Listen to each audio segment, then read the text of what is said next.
Could be no better choice. But will you stay with us for a little bit longer? I want you to meet a near neighbour of yours. I can't think of a better way to spend the time being, Mr. Melvyn Bragg, ladies and gentlemen.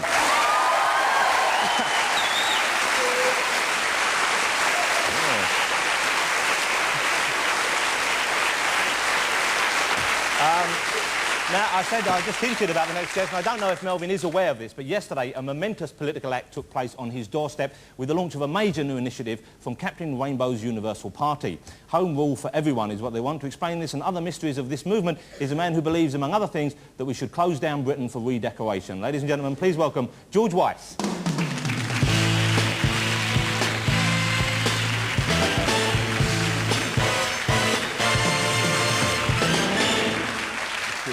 So you dwell in that leafy suburb of London known as Hampstead. We all do. And we are all neighbours. That's a terribly incestuous moment on talk shows there. But last night you launched the High Hampstead Party.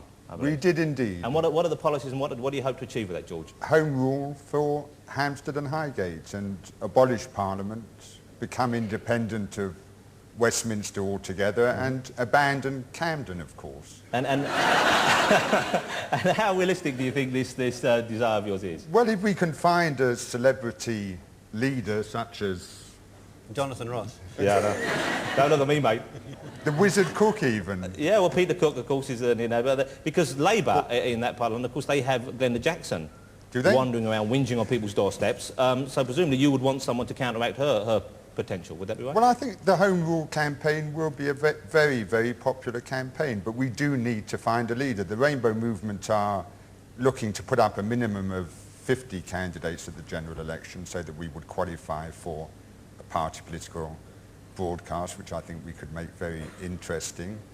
And yes, if we find the right leader for the High Hampstead Party... Well, you're back on that, and that you can take that hopeful gleam right out of your eyes. It's quite clear neither of us are interested. But now, do you think people at Hampstead or people generally throughout the country would be interested in Home Rule, would be interested in getting rid of government? Well, interestingly enough, in the past year or so, we've had 3 opinion poll surveys conducted by the Murray organisation, which revealed that, given the opportunity, 27% of the electorate would vote to abolish Parliament and replace it with a computerised voting system. Also revealed that only 17% of the electorate would be certain not to vote to abolish Parliament and replace it with a computerised voting system. So these are encouraging figures. 27% translates into about 14 million people out there that didn't know we existed until this moment. And what is it about you that's so interested in politics? Because you helped with Lord Sutch way back when. You set up that other fine, noble political institution, the Raving Loony Party. No, we set up the Rainbow Alliance. Captain Rainbow's Universal Party got together with the Monster Raving Loony Party. I'm sure you'll forgive me my little mistake there, though. I'm sure I forgive you anything, Jonathan.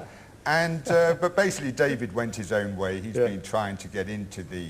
So David is not Lord to you, is David Sutch? David is David, and he's been trying to get into the House of Commons for something like 27 years now, so he could never really be too enthusiastic about abolishing the place. Well, on the subject of politics, I've heard a rumour that if Labour do get in the next election, that you will be the new Minister of Arts. Is that correct? You hear the strangest rumours, Jonathan. You won't be drawn on that? No, I don't think so. But say Glenda came knocking on your door one night and said, Melv,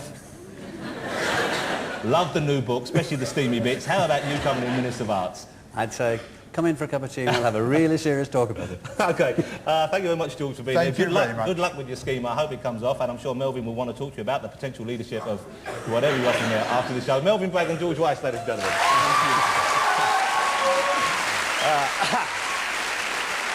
There you go. In a moment, part 2, the last chance for the good old vinyl album, and the funniest man ever to translate the Rowan Atkinson, that's Angus Deaton. Stick around. See you in part 2. George is promising those who support his vote